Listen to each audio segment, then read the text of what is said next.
नमस्ते चरणारविन्दम् अखण्डानन्दबोधाय शिष्यसन्तापहारिणे सच्चिदानन्दरूपाय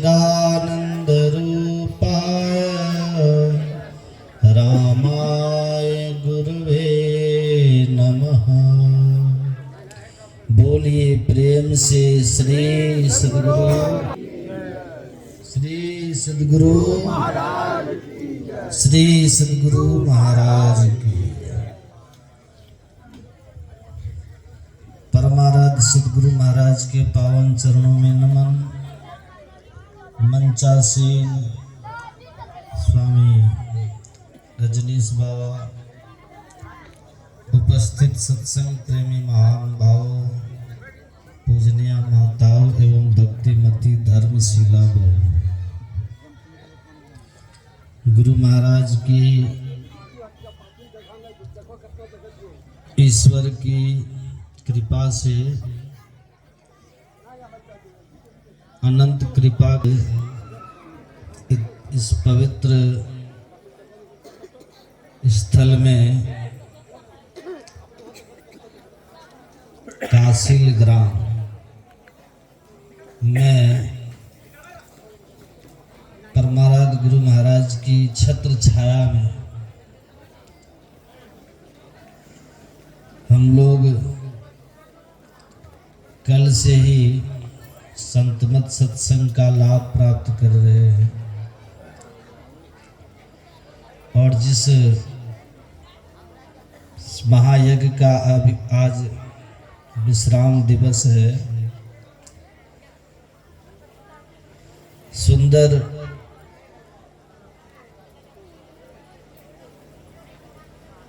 होली का उत्सव आज विश्राम पर मनाया जाएगा और गुरु के चरणों में खूब झूमकर इनका नाम गाकर इस महान ज्ञान यज्ञ को विश्राम देंगे। फिर आप सबके लिए प्रसाद की भी यहाँ की ओर से व्यवस्था है।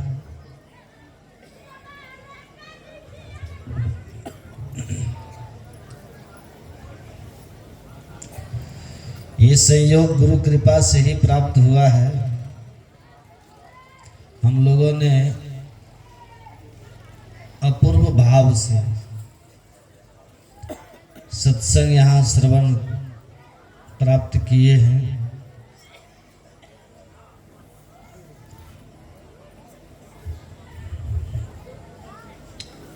पूर्व में भी मैं आप लोगों को निवेदन कर चुका हूँ कि ऐसा संयोग सबको नहीं मिलता। गोस्वामी श्री तुलसीदास जी महाराज ने कहा है कि अति हरि कृपा जाहि पर होई, पाँव देहि एहि मार्ग सोई।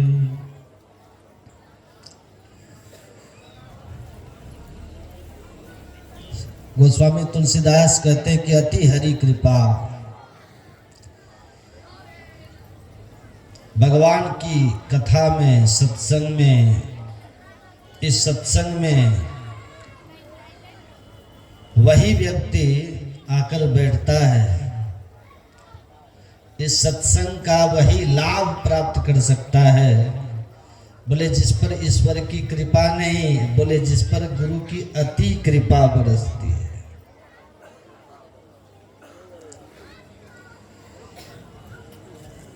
केवल कृपा नहीं, अति कृपा। अति हरि कृपा जाहि पर होई। तो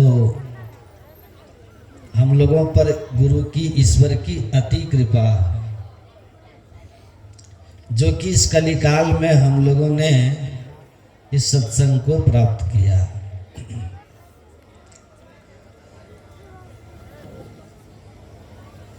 ये कथा, ये सत्संग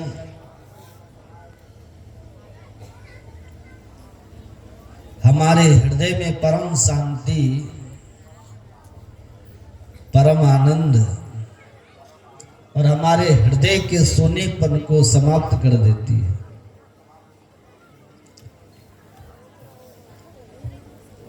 कथा में बैठते ही हमारे अंदर का शोक समाप्त होता है, हमारे जीवन के क्लेश, हमारे जीवन की अशांति सत्संग में बैठते ही समाप्त हो जाती है। आपको याद होगा जिस समय श्री हनुमान जी महाराज जानकी जी से मिले हैं, तो यहाँ अशोक वाटिका में लंका जाकर, बड़ा मार्मिक प्रसंग है, ध्यान से सुनिएगा।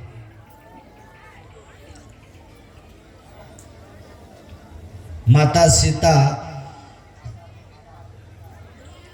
प्रभु राम से बिछड़कर उस अशोक वाटिका में वृक्ष के नीचे बैठे हैं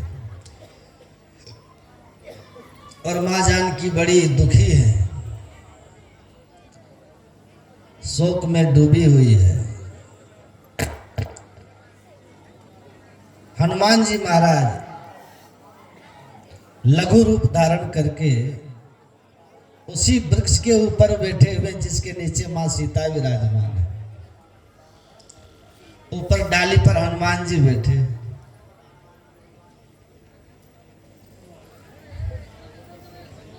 जब रावण वहां आया है,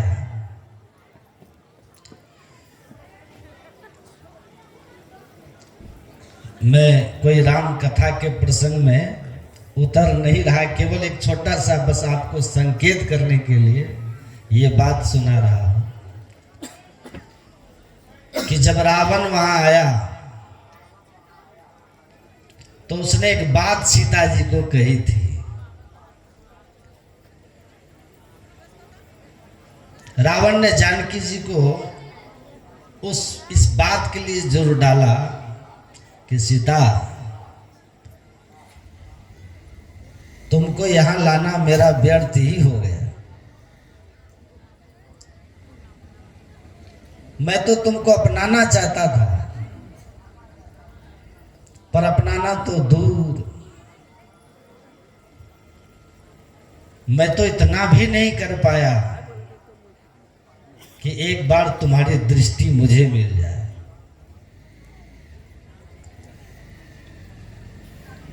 रावण ने बार बार सीता जी को ये कहा था कि एक बार बिलोक मम ओरा,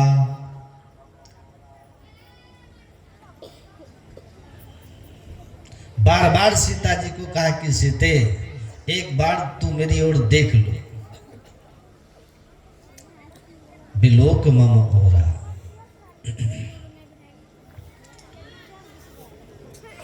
लेकिन कमाल की बात है कि रावण के इतना कहने पर भी, इतना बार बार आग्रह करने पर भी सीता जी ने रावण की ओर देखा नहीं। हाँ, सीता जी ने बात की है रावण से। गोस्वामी तुलसीदास जी कहते हैं कि तृणधर ओट कहत बै देही, सुनहु अवधपति परम स्नेही। सीता जी रावण को समझाते हुए कहते हैं, रावण देख अभी भी समय है, तो प्रभु श्री राम की शरण में चला जा। सुनहु अवधपति परम स्नेही, मेरे प्रभु राम बड़े दयालु है, वो तेरी सारी गलतियों को, अपराधों को क्षमा कर देंगे, तो उनकी शरण में चला जा। लेकिन आप देखिए इस प्रसंग को यदि गहराई से, तो सीता जी रावण से बात करती हैं, परंतु रावण की ओर देखती नहीं। देखती किसको है? तृणधरी ओट कहत बै देही। सीता जी एक तृण को यानी एक तिनके को हाथ में उठाती है, बात रावण से करती है पर देखती है तिनके को, तृण को। तो ऊपर बैठे हुए श्री हनुमान जी ने जब ये देखा तो हनुमान जी को बड़ा आनंद आया, बहुत आनंद आया। क्यों? हनुमान जी बोले कि आज लगता है माता जी ने हम सबको एक शिक्षा दी है, क्योंकि सीता कौन है? सीता साक्षात भक्ति है। और भक्ति की दृष्टि रावण जैसे अभिमानी पर नहीं पड़ती। रावण कहते कहते थक गया कि मेरी ओर देख लो, लेकिन सीता जी ने रावण को नहीं देखा। सीता जी तिनके को देख रहे हैं और रावण को समझा रहे हैं। मनो हनुमान जी कहते हैं मुझे तो शिक्षा मिल गई, मेरी माँ तो भक्ति का रूप है और भक्ति की दृष्टि रावण जैसे अभिमानी पर नहीं पड़ती। बोले जो तिनके की तरह छोटा बन जाता है उस पर भगवान की भक्ति की दृष्टि पड़ती है। जिसके जीवन में समर्पण भाव आ जाता है,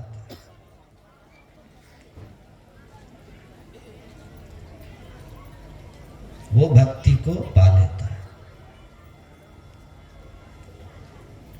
हमारे एक कहावत है, आपने राई तो देखी होगी, माताएं बने तो जानती हैं राई का दाना कितना छोटा सा होता है।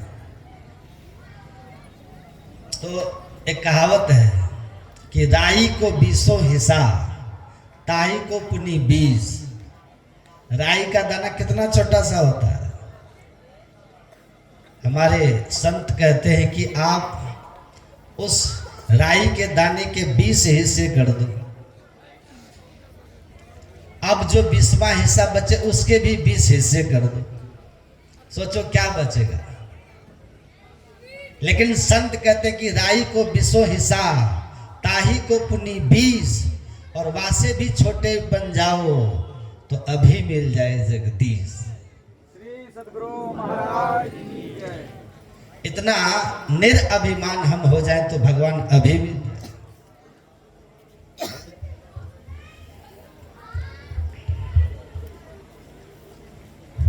और तभी तो कहना पड़ता है कि झुकते हैं वही जिनमें जान होती है। प्यारे, झुकते हैं वही जिनमें जान होती है, अरे अकड़ तो मुर्दे की पहचान होती है। हम अपने जीवन में यदि प्रेम चाहें, भक्ति चाहें, तो अभिमान ना करें। भागवत सत्संग संत बार बार ये संकेत करते हैं।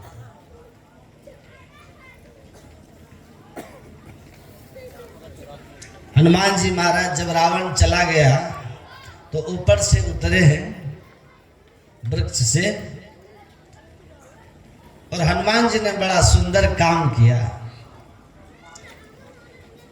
हनुमान जी प्रभु राम का गुणानुवाद गाने लग गए कि रामचंद्र गुण बरने लागा, रामचंद्र गुण बरने लागा, सुनत ही सीता कर दुख भागा।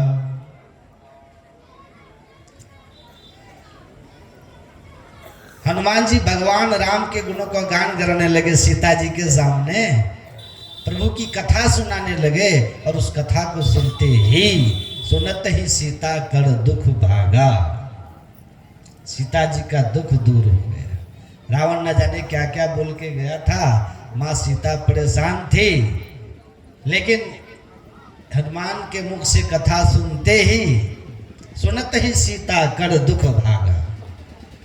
तो बस मेरे कहने का भी इतना ही अभिप्राय है बंधुओं, कि आपके जीवन में परेशानी कैसी भी क्यों न हो, बड़े से बड़ी क्यों न हो, लेकिन यदि ईश्वर की कथा में थोड़ी देर आप शांति से बैठिएगा तो मुझे पूरा विश्वास है कि भगवान की कथा श्रवण करने से आपके जीवन की बड़े से बड़ी परेशानी दूर हो जाए।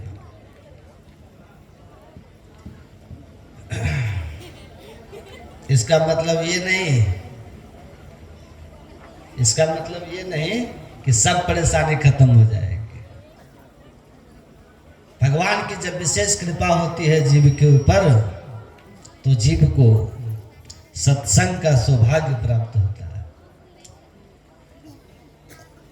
धन संपत्ति, पुत्र परिवार, यश कीर्ति, ये तो हमारे प्रारब्ध का परिणाम है। प्रारब्ध के विधान के अनुकूल ये सारी वस्तुएं जीव को प्राप्त हो जाती है। लेकिन सत्संग की प्राप्ति, बोले सत्संग की प्राप्ति भगवान की कृपा का फल है। पुत्र पौत्र आदि की प्राप्ति तो प्रारब्ध का फल है, और प्रारब्ध के अनुकूल न चाहने पर भी सारी वस्तुएं प्राप्त हो जाती है। नास्तिकों को भी सुख संपत्ति और समृद्धि मिल जाती है, उनका भी प्रारब्ध उनका काम करता है। लेकिन भगवान की कृपा का फल, बोले भगवान की कृपा का फल जीव को सत्संग की प्राप्ति है। बिनु सत्संग विवेक न होए। भगवान विष्णु कहते हैं, है देव दुर्लभ लेकिन शरीर हम लोग का कैसा है, पानी का सा बुलबुला यह तन ऐसा। पानी के बुलबुले के समान नलनी दलगत जलमत तरलम तद्वत जीवन मत से चपलम क्षण में हर सज्जन संगति रेखा भवती भवार्णव तरनव नौका। और जगत गुरु शंकराचार्य जी महाराज कहते हैं, अरे कमल के पत्र पर जैसे पानी की बूंद गिरती है और गिरकर लुढ़क जाती है, टिकती नहीं है, क्षण मात्र के लिए टिकी और लुढ़क गई, वैसे ही ये मनुष्य का शरीर समझना है देव दुर्लभ लेकिन जल कमल के जल के समान है, पानी के बुलबुले के समान है, ये अनित्य है, इस अनिस्थिर है, सदा रहने वाला नहीं, और कब कहाँ नष्ट हो जाए इसका भी कोई ठिकाना नहीं, इसका कोई ठिकाना नहीं। सोचिए, एक आप टेलीविजन खरीदते हैं, उसकी गारंटी वारंटी पीरियड होती है?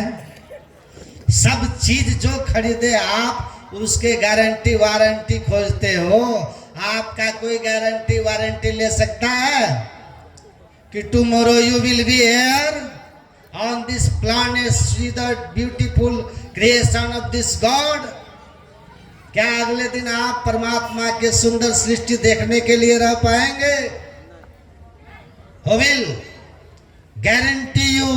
कौन आपको गारंटी ये दे सकता है? नो वन, कोई नहीं, कोई कंपनी गारंटी नहीं लेगी आपकी। उसके बावजूद अगर आप इस शरीर को पा करके सावधान नहीं हैं और कल पर छोड़ रहे हैं कि अभी तो जवानी के दिन हैं, भजन तो बुढ़ापे में कर लेंगे, हाँ बुढ़ापा आने के पहले ही अगर काल पहुंच गए तो बिना भगवत भक्ति किए शरीर से चले गए तो सिर धुन धुन पचता है, नहीं बालक नहीं यौवन नहीं वृद्धि कछु बंद, वह अवसर नहीं जानिए जब आए पड़े जम फंद। तो जम का फंदा कभी भी आएगा। कहते हैं बड़ा दुर्लभ लेकिन बड़ा नासवान है, बड़ा हैंडल विथ केयर। थोड़ा सा करंट का झटका लगा और 440 वोल्ट का झटका लगा और जीव बाहर, आप यहां से चल लिए, कहानी खत्म। सड़क से गुजर रहे हैं, कार का एक धक्का लगा, शरीर सड़क पर और आप निकल लिए। कहाँ निकले? क्या समझते हैं निकल लिए तो निकल लिए? अरे नहीं, निकल लिए शरीर से बड़े भयानक दुख की ओर चल दिए। कहते हैं गलती मत करना कि शरीर से निकल गए तो दुख से निकल गए, जी नहीं, अभी तो बहुत कुछ बाकी है। एक मुर्दा जल रहा था, एक महात्मा जी उधर से गुजर रहे थे। महात्मा जी ने कहा, लोगों ने कहा सब जल गया, थोड़ा सा बचा है, लास्ट में जो बचता है, कहा सब जल गया थोड़ा बचा है। महात्मा जी ने कहा थोड़ा जला है सब बचा है, थोड़ा जला है ज्यादा बचा हुआ है। भाई तुम एक शरीर को न देख रहे हो, ये दुर्लभ शरीर इतना ही नहीं है, इस शरीर के अंदर देहस्था सर्व विद्याश्च देहस्था सर्व देवता देहस्था सर्व तीर्थानि गुरु वाक्येन लभ्यते, बिंदुनाद महालिंगम शिव शक्ति निकेतनम देहम शिवालयम प्रोक्तम सिद्धिदम सर्वदेहिनाम। कहाँ सब जल गया, अरे साथ गया उसको न देखो कितना लेकर गया है। सूक्ष्म शरीर के साथ में वो जीवात्मा अपने जीवन भर के किए हुए अच्छे बुरे कर्मों का भार लेकर गया, भार लेके गया। इतते सब जग जात है भार लदा लदा। यहाँ से सब भार ले लेकर के जाते हैं कर्मों का। कहाँ करो खत्म हो गया, खेल तो अब शुरू होगा। Death is not the end of life but is the beginning of new life. पश्चिम का दर्शन भी कहता है, प्लेटो भी कहते हैं कि यह मनुष्य के मृत्यु को जीवन का अंत मत समझो, एक नए जीवन की शुरुआत समझना। और that new life completely depends on action performed as human on earth. और वह नया जीवन आपका निर्भर करेगा इस मनुष्य के शरीर में रह करके किए हुए कर्मों पर। इसलिए सावधान, बिवियर ऑफ योर एक्शन। आप अपने कर्मों के प्रति एकदम सावधान रहना, क्योंकि धनानि भूमो पशुहि गोष्ठे नारी गृहद्वारी जन शमशाने देह स्थितायाम परलोक मार्गे कर्मान गो गच्छति जीव एक। ये धन वैभव संपत्ति सब धरा का धरा पर धरा रह जाएगा, लेकिन उनको कमाने के लिए जिन तरीकों को आपने अपनाया था पाप पुण्य का, याद रखना वही आपके साथ जाएगा। पाप की पोट धरे सिर ऊपर किस विधि होए हल्की। पाप की पोट को लेके के चले हो, आप परलोक कहते हो कि किस तरह हल्का होगा, यात्रा कैसे सुखद होगी। जो यात्रा में बहुत सामान लेके जाता है उनको कहीं यात्रा का आनंद मिलता है। पाप का बोझ सिर पे लेके चले हैं और जीवन आप परलोक की यात्रा आपका सुखद कैसे होगा। सावधान, सुन रहे हैं सब, सुन रहे कि नहीं। दम घुटता है नहीं। जैसे सत्संग में बैठे, यदि सत्संग में मन नहीं लगता तो दम घुटेगा। जरा सा वो अवसर की ताक में रहता है, कैसे अवसर मिले कि भागे। उनको सत्संग में आना भी बेकार है। राम कथा जे सुनत आगाही रस विशेष जाना तिन नाही। रस नहीं मिला, यदि सत्संग में बैठे बैठे मन भागने का करे ना तो समझिए मन पहले भाग गया।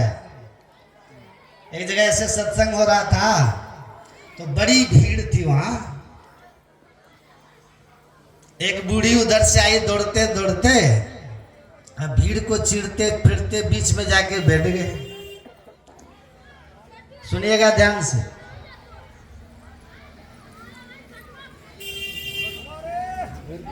सुन रहे कि नहीं? क्या कह रहे थे?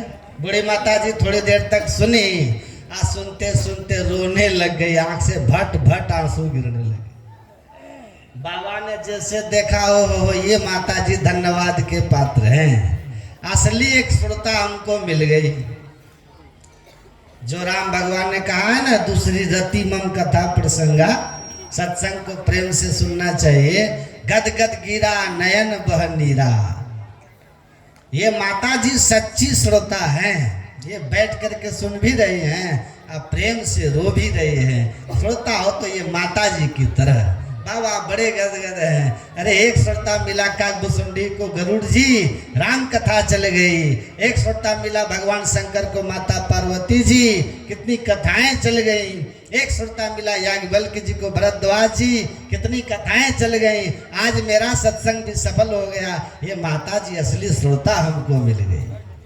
श्री सद्गुरु महाराज बाबा तो गदगद है, प्रसन्न है। माता जी थोड़ी देर तक बैठ करके सुनी, आउट करके बीचे से चल दी। बाबा कहते रहे माता जी आप कहाँ जा रहे? बैठिए बैठिए। हाँ बाबा जा रहे हैं। अरे इतना प्रेम आपको सत्संग से, आप कितना भाव से सुन भी रही थी, रो भी रही थी, कहाँ चल दी? आपको तो बड़ा प्रेम है। कहा बाबा आपको हमको प्रेम और कुछ नहीं, सत्संग से प्रेम नहीं है। कितना बढ़िया से आप बैठी थी, सुन रही थी, रो भी रहे थे, तो प्रेम की निशानी तो यही। कहा प्रेम की निशानी नहीं बाबा। तो फिर आई थी क्यों? कहा क्या बताएं बाबा, मेरे पास एक बकरी थी। अब बकरी को बाड़ी में घास चरने के लिए छोक दिए थे किल्ला में रस्सी बांधकर। अब बकरी का ले से गायब हो गई है। वही बकरी ढूंढने के लिए हम इधर आए थे। आपका सत्संग चल रहा था, सोचे चलो टाइम पास कर लेते।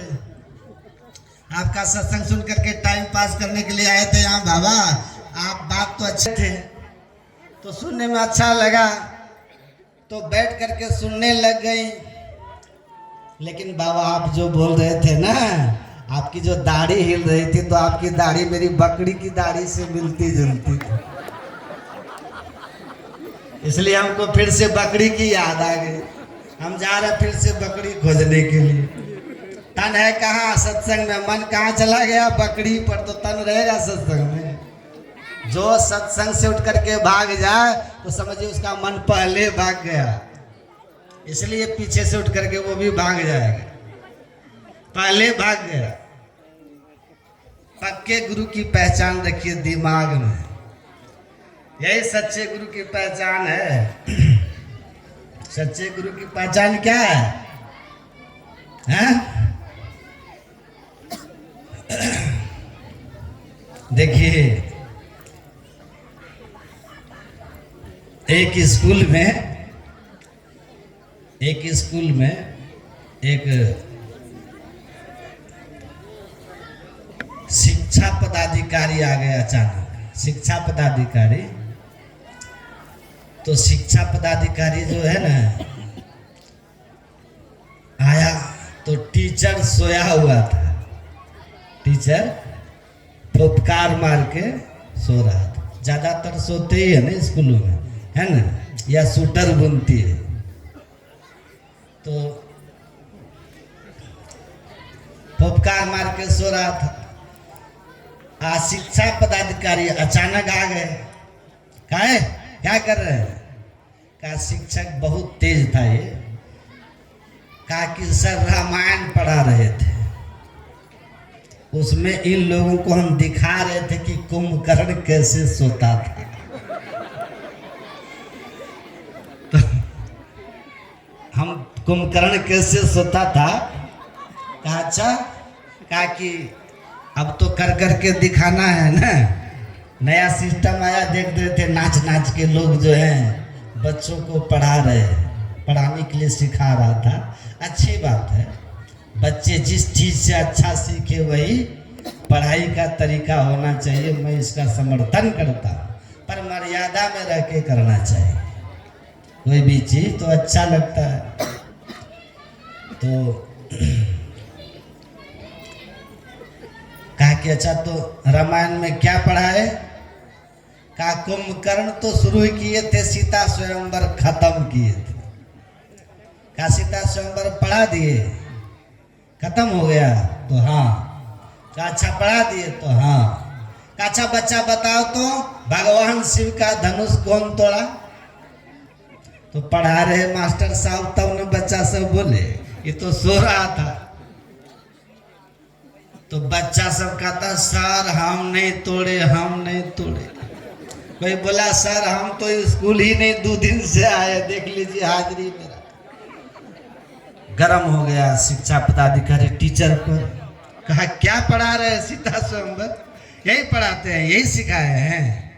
पूछ रहे हैं शिव का धनुष किसने तोड़ा? तो हमने नहीं तोड़ा, हमने नहीं तोड़ा, हमने नहीं तोड़ा। बताइए यही सब सिखाए। टीचर बोला सर क्यों नाराज हो रहे हैं सर? अरे बच्चा है, लोग गलती से कोई तोड़ दिया होगा,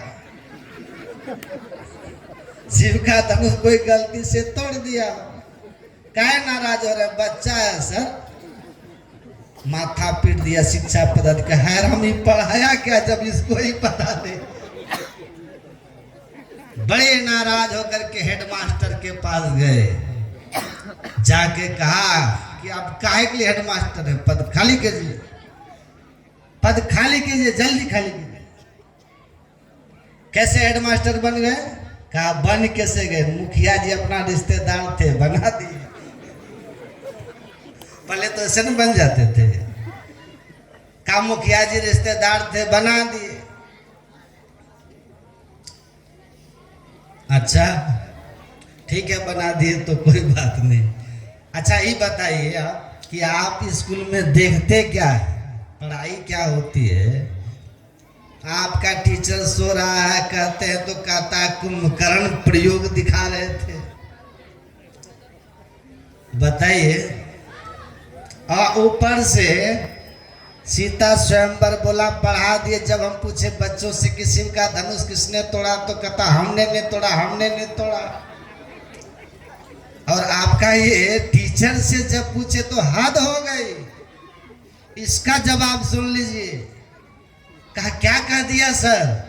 कहा कि टीचर बोला कि बच्चा है लोग गलती से कोई शिव का धनुष तोड़ दिया होगा, डर से नहीं बोल रहा है कि मारेंगे सर। ये जवाब था आपके टीचर का। हेडमास्टर बोला सर शांत हो जाइए, टीचर को ऐसा नहीं जवाब देना चाहिए। लेकिन बात है वो धनुषे का न है, धनुषे का न बात है। चिंता मत कीजिए सर, हम अभी बढ़ई को बुला करके उस धनुष को जुड़वा देंगे या उससे बढ़िया बनवा देंगे। बोलिए कैसा धनुष था? बोलिए। निकाल के शिक्षा पदाधिकारी जो भागा स्कूल से, बोला बाप रे बाप, एक दो चार स्कूल ऐसा बोला हम तो पागले हो जाएंगे, हम पागल हो जाएंगे।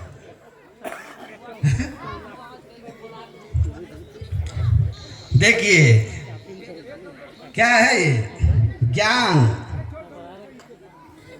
सही ज्ञान ईश्वर के संबंध में सब जगह नहीं मिलेगा, ऐसा ही मिलेगा।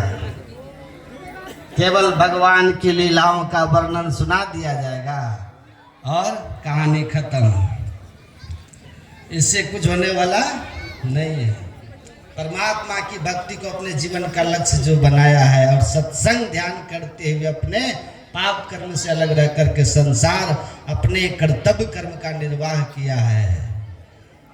संत कहते हैं केवल वही गुरु है, वही ज्ञानी है। और ये ज्ञान बिना सत्संग के कहीं नहीं, बिना सत्संग के। यहाँ सूत्र बना है, संत के पास आने का कुछ सूत्र होता है, नियम है। क्या नियम है? 3 बातों को ध्यान रखिएगा, संक्षेप में सुना रहा हूं। गत्वा, नत्वा और दत्वा, ये 3 शब्द को ख्याल में रखना चाहिए। यदि किसी संत को आपका पता चले ना, किसी संत का आपको पता चले कि संत आए हैं, तो सबसे पहले तो रुकिए मत, चले जाइए उनके पास। यदि संत का पता चले कि कोई आए हैं तो गत्वा, जाइए उनके पास, बहाना मत करिए। हमारे गुरु महाराज जी कहते हैं जिसके भीतर बहाना बने, जो बहाना बाजी करे, जिसका मन कतराए सत्संग में, तो समझ लीजिए उसका पाप प्रबल हो रहा है। और जिसके मन में लगाओ कि कब जाएं कब जाएं कब जाएं, तो समझ लो उनका पुण्य प्रबल हो रहा है, पुण्य प्रबल हो रहा है। तो सूत्र है कि पहले गत्वा मतलब संत के पास पहले जाइए, और जाकर के आकर के खड़े मत रहिए। यहाँ करना क्या चाहिए? नत्वा, यहाँ नतमस्तक हो जाना चाहिए, नमन करना चाहिए। आप इनके दरबार में आए हैं जिससे भगवान भी डरते हैं। अरे हाँ पलटू हरि उद्धव से कहे संत से मैं डरूं। इतना ही नहीं, आप और सुनिए, देवता 33 कोटि संत से सभी डरते, राम के घर के बीच सब काज संते करते। संत जो कह देते हैं भगवान के घर में वही होता है। सहजो हरि के मुक्ति है और गुरु के घर भगवान। माल मुलुक हरि देते हैं, माल मुलुक हरि देते हैं, हरिजन हरि ही देते हैं। संत भगवाने दे देते हैं। संत जिनको चाले इनको भगवान का दर्शन कराना है, कह देंगे, भगवान को कह देंगे इनको दर्शन दीजिए, देना पड़ेगा।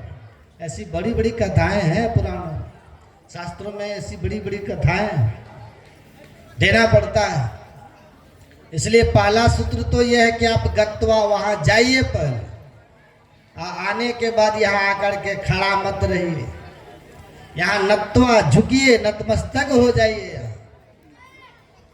अब भगवान शंकर का वचन आप पढ़िए रामायण में।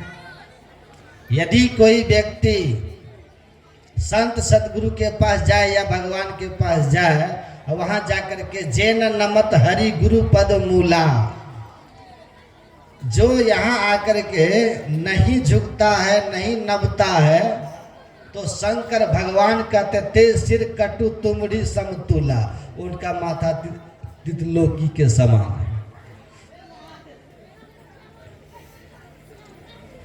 जैन नमत हरि गुरु पद मूला, जो नहीं नबते हैं ते सिर कटु तुमरी समतुला, उसमें कटुता भरी हुई। इसलिए दूसरा सूत्र है नत्वा, यहाँ नतमस्तक हो जाए। और नतमस्तक होकर के तीसरा सूत्र है दत्वा, यहाँ कुछ दीजिए, कुछ दीजिए। वहां साधु जोगी पेखना, खाली हाथ ना देखना, कुछ दीजिए वहां। क्या दीजिए? ये कोई जरूरी नहीं कि रुपये पैसा दीजिए। आप देने वाले भी आप बड़े चतुर होते हैं। जाएंगे प्रणाम करके जेब से नोट की गड्डी निकालेंगे, 2000 500 की गड्डी निकालेंगे और सबको साइड करते करते 2000 सबको साइड कर देंगे, 500 सबको साइड कर देंगे, 200 को साइड कर देंगे, नंबरी को साइड कर देंगे, 50 टकिया साइड, 20 टकिया साइड, 10 टकिया में जो सबसे सड़ा हुआ होगा वो निकालेंगे। वो ये कोई जरूरी नहीं कि आप रुपये दीजिए, कोई जरूरी नहीं है, ये देना कोई जरूरी नहीं है। हाँ, अपना उनके पास जाकर के तन मन धन आत्म करिए अर्पण। यहाँ सीधा सीधी झुक जाइए, विनम्रता से झुक जाइए। अहंकार यहाँ अर्पित कर दीजिए, अपना दुर्गुण यहाँ चढ़ा दीजिए, विनम्र हो जाइए, नत हो जाइए, भीतर से दीनता लाइए। अति दीन होके जिसने सत्संग सुमति ली, अपने को सोई में ही गुरु शरण में कर ली। जेठ मन को हेठ करिए, मान मत बिसराइए, गुरु सतगुरु पद सेव करी करी कठिन भव तरी जाए। ऐसा करिए। अच्छा, विद्या हम लोग क्यों प्राप्त करते हैं? अच्छा, विद्या हम लोग को क्यों चाहिए? कारण क्या विद्या का? भर्तृहरि से पूछा कि विद्या क्यों चाहिए? भर्तृहरि ने कहा बिना विद्या के मनुष्य नहीं बनो। यदि मनुष्य बनना है ना तो विद्या चाहिए। बिना विद्या के मनुष्यता नहीं आती। और उन्होंने कह दिया येषां न विद्या, येषां न विद्या न तपो न दानम ज्ञानम न शीलम न गुणो न धर्मा ते मर्तलोके भुवि भारभूता मनुष्य रूपेण मृगाश्चरन्ति। भर्तृहरि कहते हैं मानव तन तो मिला, लेकिन यदि मानव तन में रहने के बाद विद्या अर्जित नहीं किया है व्यक्ति, तो वो मनुष्य ही नहीं, वो मनुष्य ही नहीं है। अच्छा, विद्या किसको कहते हैं? बहुत ध्यान से सुनिएगा, अब खत्म करेंगे बस, मन उब नहीं रहा है। विद्या कहते हैं किनको?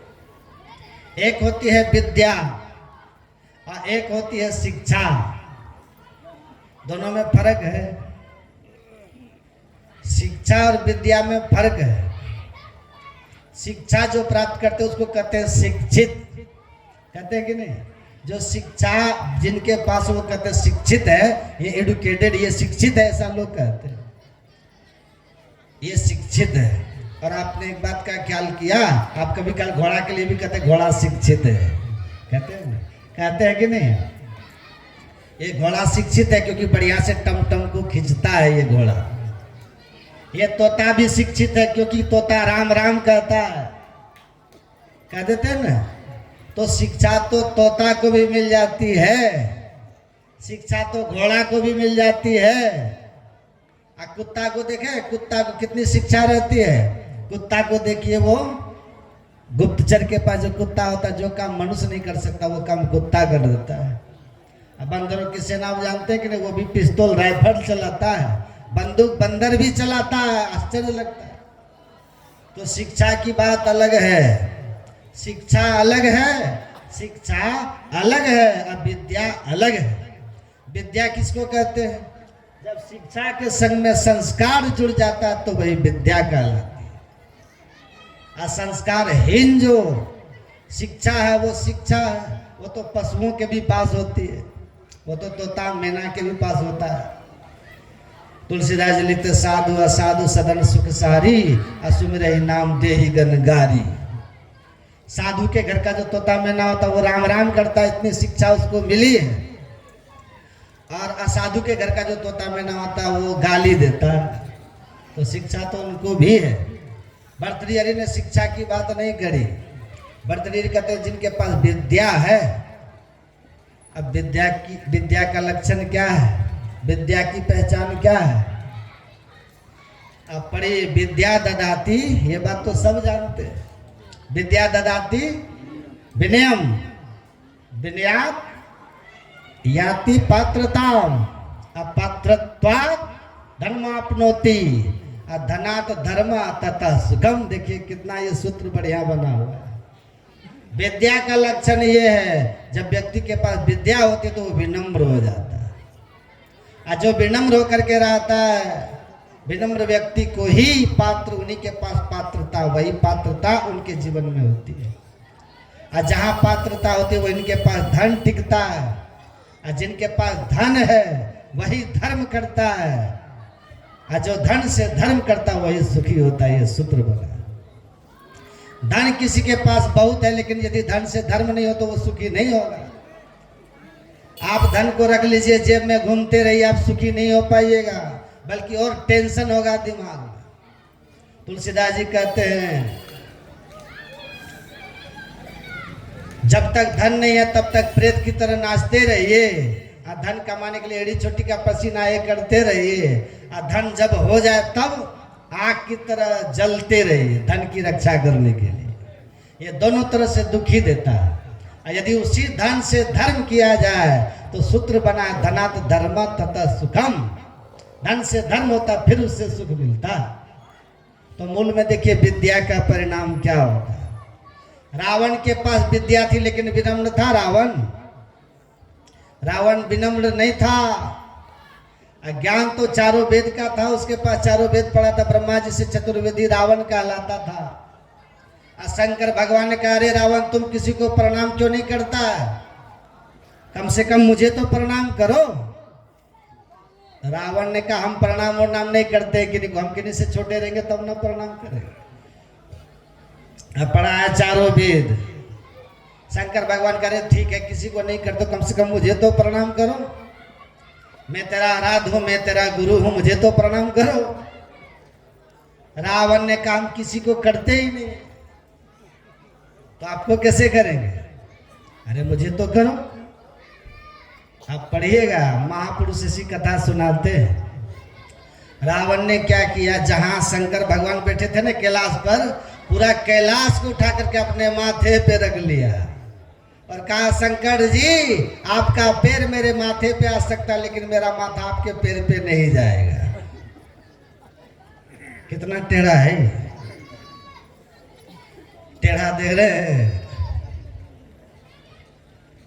जो झुकता है उसमें जान होती है, और जो नहीं झुके वो मुर्दों की पहचान होती है। लेकिन विद्वान जो विद्यावान होते हैं वो विनम्र हो जाते हैं। अब विनम्र क्यों होते हैं? अब पढ़िए रामायण में है, हनुमान चालीसा आप पढ़िए। विद्यावान कौन होंगे? विद्यावान जो होंगे गुणी, अति चातुर।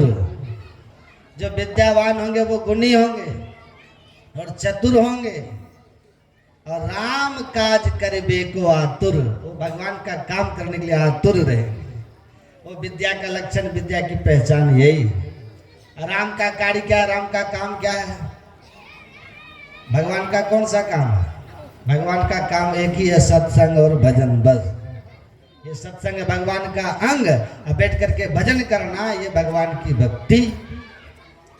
तो जो विद्यावान होगा वो सत्संग और ध्यान भजन निश्चित रूप से करेगा। और यदि इतना नहीं कर रहा तो समझिए उसके पास विद्या है ही नहीं है, वो शिक्षित है, घमंडी है। विद्यावान गुणी अति चातुर, राम काज करबे को आतुर। तो विद्या जड़ में विद्या, अब विद्या होगी तो वो चतुर होगा। और चतुर का लक्षण क्या है? एक चतुर होता है उसको धूर्त बोलते हैं। क्या बोलते हैं उसको? धूर्त। तो विद्यावान आदमी धूर्त नहीं होता है। वो कैसे चतुर होते हैं? तुलसीदास जी लिखते हैं, चतुर शिरोमणि तेई जग माही, जैन मुनि लाग सुजतन कराही। राम भगति चिंतामणि सुंदर, बसे गरुड़ जाके उरंतर। हे गरुड़ जी, जो राम की भक्ति रूपी चिंतामणि के लिए प्रयत्न करे वही चतुर शिरोमणि है। और यह चतुरता जीवन में तब आती है जब व्यक्ति के जीवन में विद्या आती है। अब विद्या कब आती है? गुरु गृह गए पढ़न रघुराई, अंत काल विद्या सब पाई। मास्टर बन करके पढ़ाइएगा तब काम नहीं चलेगा। मास्टर साहब तो खैनी भी खा लेता है। अब बच्चे से कहता जाओ पुड़िया ले आओ तो दुकान से। अब बच्चा मास्टर साहब के लिए भी लेता है, एक अपने लिए भी ले लेता है। तो मास्टर से विद्या, मास्टर से शिक्षा मिलेगी। इसलिए तुलसीदास जी लिखते हैं, जो गुरु के पास जाए, जो गुरु से जुड़ करके रहे, वो गुरु किनको कहते हैं? गुरु सब सुन रहे हैं कि नहीं? कभी काल शरीर आता है, सत्संग में मन चल जाता है घर, तब रंग नहीं चढ़ेगा। तन के साथ साथ मन भी यहाँ होना चाहिए।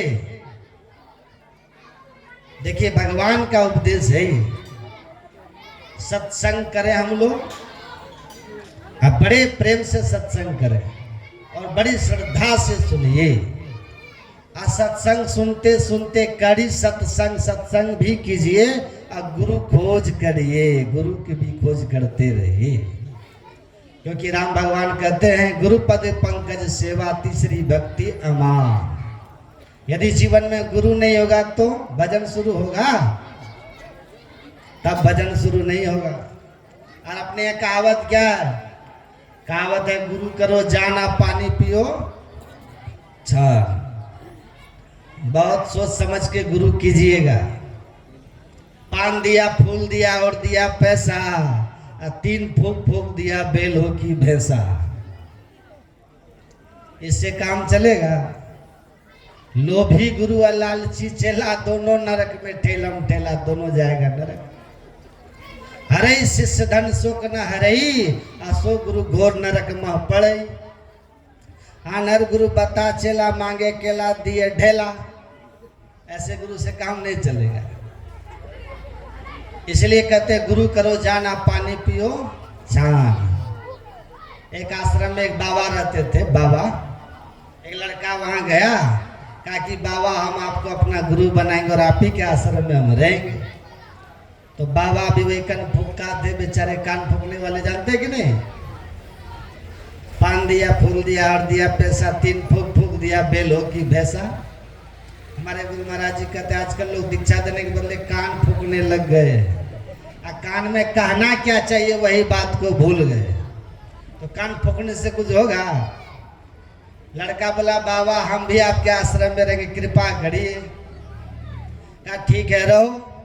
लड़का रहने लगा तो साधु ने कहा देखो तुम मेरे आश्रम में रहते हो ना, तो बिना पूछे कोई काम मत करना, ठीक है? कुछ भी करो तो पहले थोड़ा पूछ लेना, पूछ के जो कहे जैसा कहे वैसा ही करना। क्या ठीक है बाबा।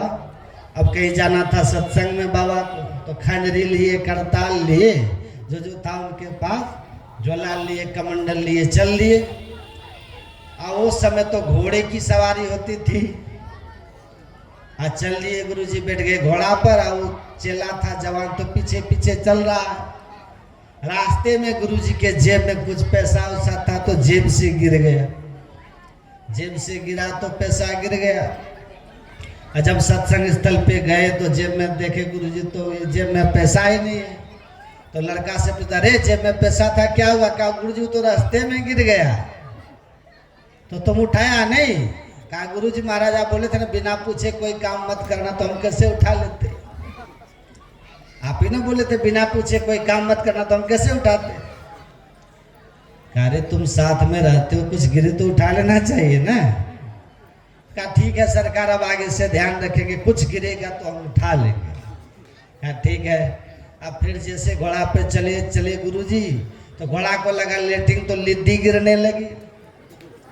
लड़का कहता है गुरुजी ने कहा था कुछ गिरे तो उठा लेना, तो लिद्दी भी तो गिरे। तो लिद्दी को अपने चद्दर में उठा करके चद्दर में बांध लिया। और जब वहां सत्संग स्थल पर गए, वहां सब करे श्री सतगुरु महाराज की जय। और वो लड़का लिद्दी लिया और माइक के पास आके कहता लीजिए गुरु महाराज लिद्दी। अरे तुम हमको लिद्दी दिखा रहा है? सरकार आप ही ने तो कहा था ना कुछ गिरे तो उठा लेना, लिद्दी गिरे तो हमने उठा लिया। कौन गलती काम कर दी? अरे क्या उठाना है क्या नहीं उठाना, इतना तुमको अक्ल होना चाहिए। अब वो लड़का कहता गुरु महाराज एक काम करिए, एक लिस्ट हमको बना करके दे दीजिए, क्या गिरा है, क्या उठाए, क्या नहीं उठाए। कहा ठीक है तो लाओ कॉपी कलम। कॉपी कलम लिया और भी वही कनफुका थे बेचारे। लिस्ट बना करके दे दिया, रुपया पैसा गिरे उठा लेना, कलम कपड़ा लत्ता गिरे उठा लेना, टॉर्च गिरे उठा लेना, कलम गिरे उठा लेना, कॉपी गिरे उठा लेना। एक लंबा सा लिस्ट बना करके उसको थमा दिया। वो भी लड़का लेकर के चपेट के जेब में धर दिया। चले वहां से तो आगे में एक नाला पड़ता था। नाला में पानी था कम, कीचड़ था ज्यादा। अब जैसे वहां पर घोड़ा तो छलांग मार के पार करेगा ना नाला को। जैसे घोड़ा छलांग मारे नाला को पार करने के लिए, बस बवे ऊपर से गिर के नाला में चले गए। अब बाबा जैसे नाला में गिरे तो कहते बेटा देखो मैं नाला में गिर गया, मुझे निकालो। लड़का कहता ठहरिए गुरु महाराज देखने दीजिए लिस्ट में आपका नाम है कि नहीं।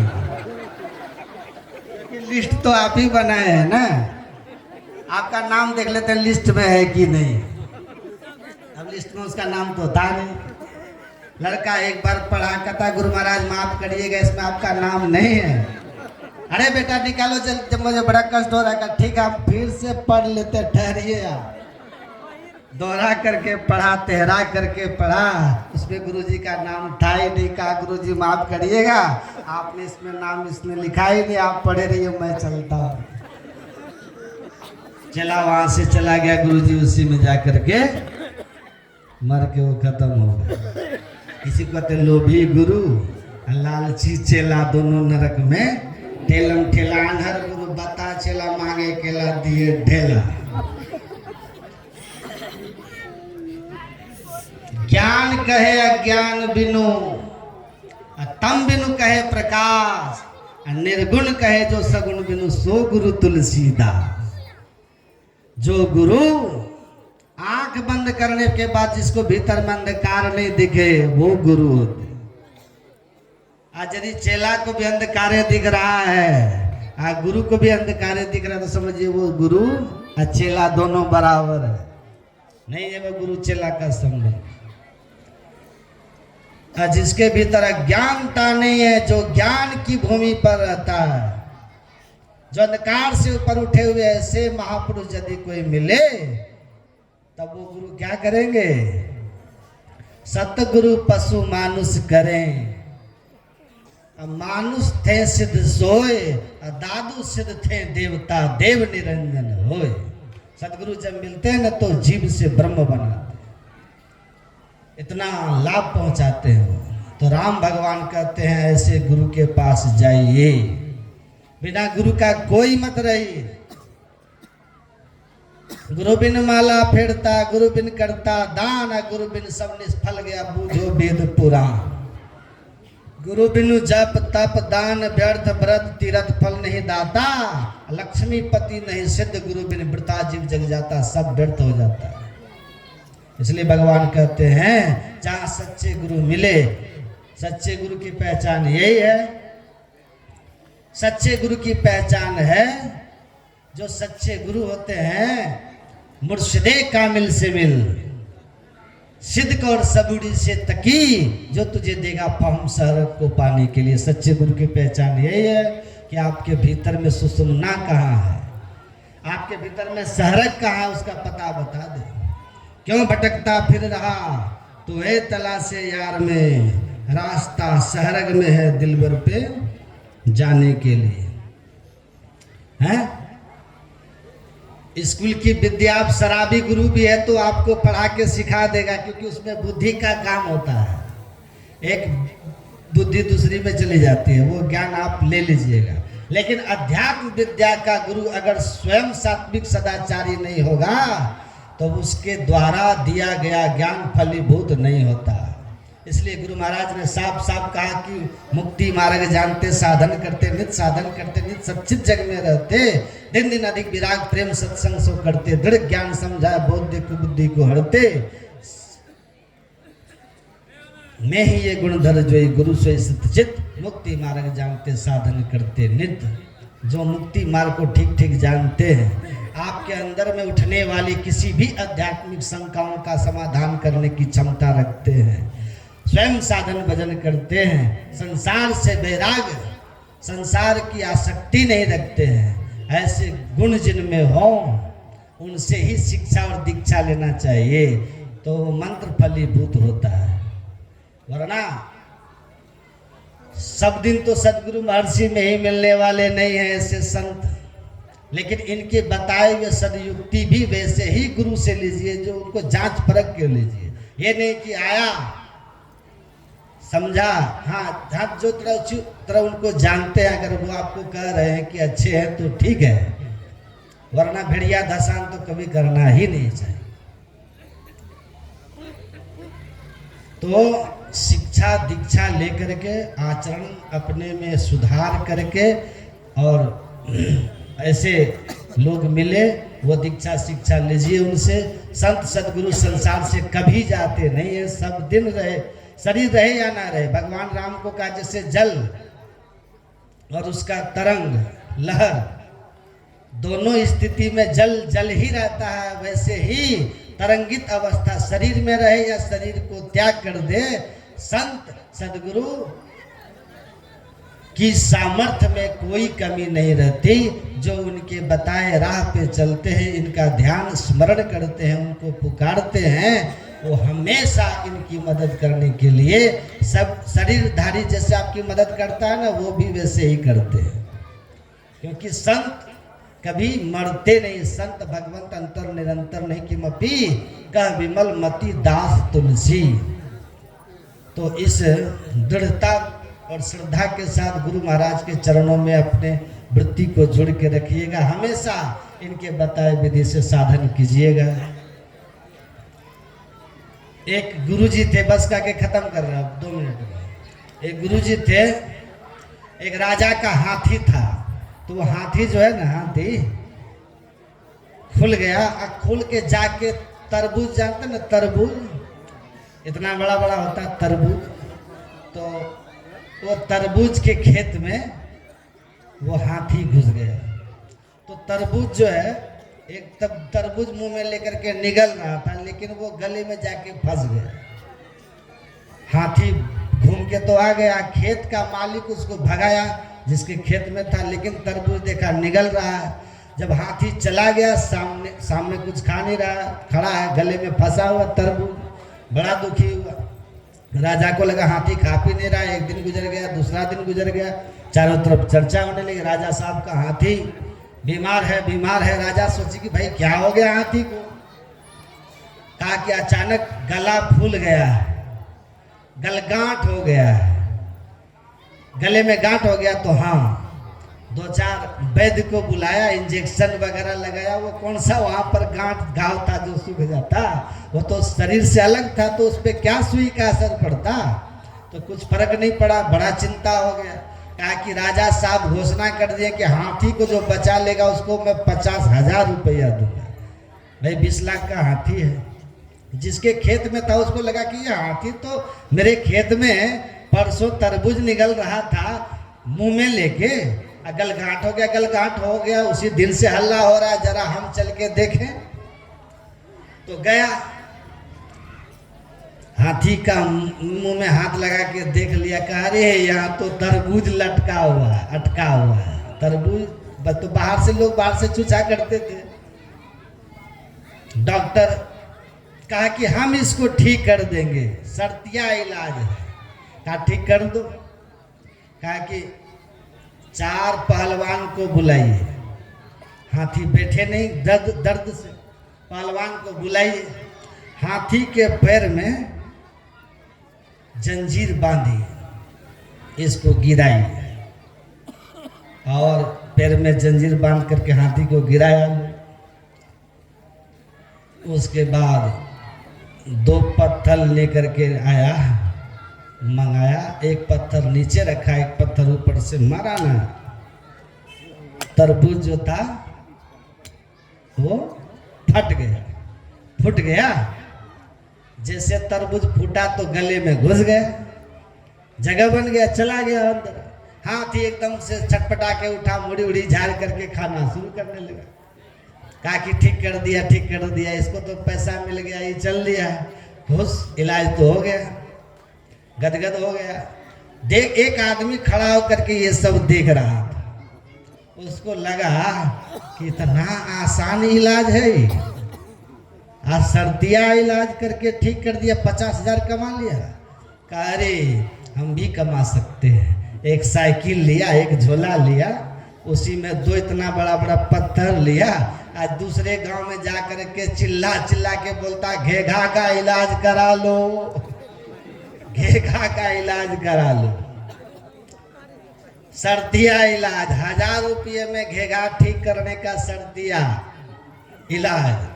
अब ये चिल्लाते जा रहा है, का 1000 रुपया में सर्दिया इलाज है, ठीक करेंगे तो पैसा लेंगे। एक घर में द्वार पर बैठा था एक नवयुवक, आए सुनो इधर आओ। आया, क्या करते हैं? बोला हम घेघा का इलाज करते हैं, सर्दिया इलाज है, ठीक करेंगे, 1000 रुपया लेंगे।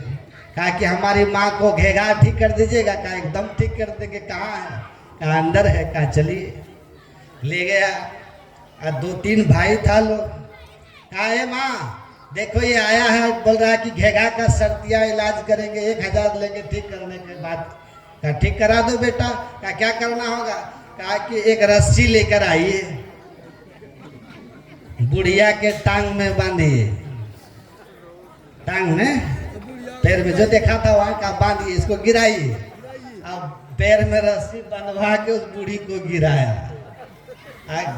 गिराने के बाद जो झोला से निकाला पत्थर, एक इधर घेघा में लगाया और दूसरा इधर मारा, खटा, बुढ़िया का प्राण पखेड़ू।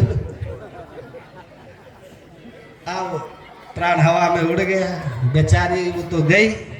अब इस डॉक्टर का जो करना था उसका बेटा लोग किया, लेकिन बूढ़ी तो चली गई। इसीलिए डॉक्टर हो उससे इलाज कराइए।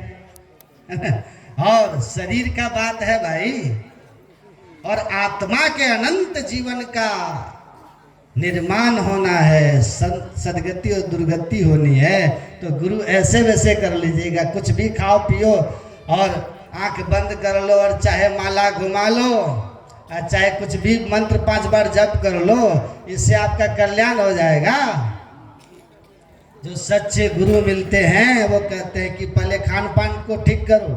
कोई भी डॉक्टर के पास जाइएगा, खाने का परहेज बताएगा, डायबिटीज है दवाई देगा, कहेगा रसगुल्ला खाओ, कहेगा कहता ना कि मीठा मत खाइएगा। परहेज के बिना कोई रोग का इलाज नहीं है, कोई इलाज नहीं। इलाज दवाई जितना असर करता है उससे ज्यादा परहेज की महिमा होती है। उसी तरह आध्यात्मिक जगत में शरीर को शुद्ध बनाइए, तभी इसमें धर्म का वृक्ष फलीभूत हो सकता है। उसके लिए खान पान की पहली जरूरत है। तो खान पान की पवित्रता को पवित्र किए बिना आप कोई भी धर्म का काम कीजिएगा उसमें सफलता नहीं मिलेगी। ऊसर भूमि में बीज फेंकते रहिए, वृक्ष होने वाला नहीं है, उपजाऊ भूमि होना चाहिए। उसी तरह इस शरीर को शुद्ध कीजिए और तब दीक्षा शिक्षा लेकर के नियम में रह करके जब ध्यान कीजिएगा, निश्चित रूप से आपको अध्यात्म की अनुभूति होगी। आप कृपा होगी गुरु की, आप अनुभव करेंगे, साधना में प्रगति होगी और संसार में भी आपकी व्यवस्था ठीक होने लगेगी और परमार्थिक उन्नति भी आप करेंगे। जो सत्संग ध्यान करते हैं अंतर अनुभूति तो होती ही है। कहते हैं लहाई 4 फल अछत तनु साधु समाज प्रयाग। इसको इस संसार में रहते हुए अर्थ धर्म और शुभ सुख ये सब की प्राप्ति होती है। अब हम ज़्यादा नहीं बढ़ेंगे, समय देखिए बहुत ज़्यादा हो गया है, हमको भी दूर निकलना है ना। इतना ही तक कितना बज गया देखिए, 9:30 बज गया नहीं, इतना ही कह करके। और अभी मुझे जाना अति आवश्यक, मुझे जाना पड़ेगा। और बड़ा अच्छा लगाया ये सुंदर देख रहे, कितना सुंदर दृश्य पंडाल लग रहा है, क्या सज करके सब बैठे हुए हैं।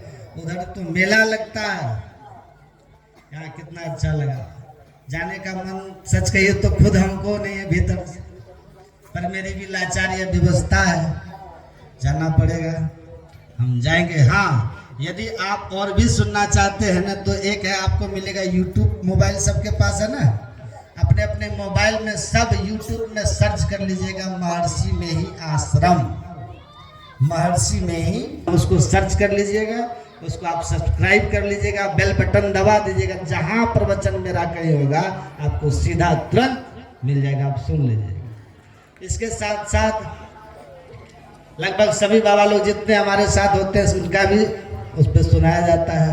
तो सत्संग सुनने का मन करे तो महर्षि में ही आश्रम चैनल सब्सक्राइब कर लीजिएगा।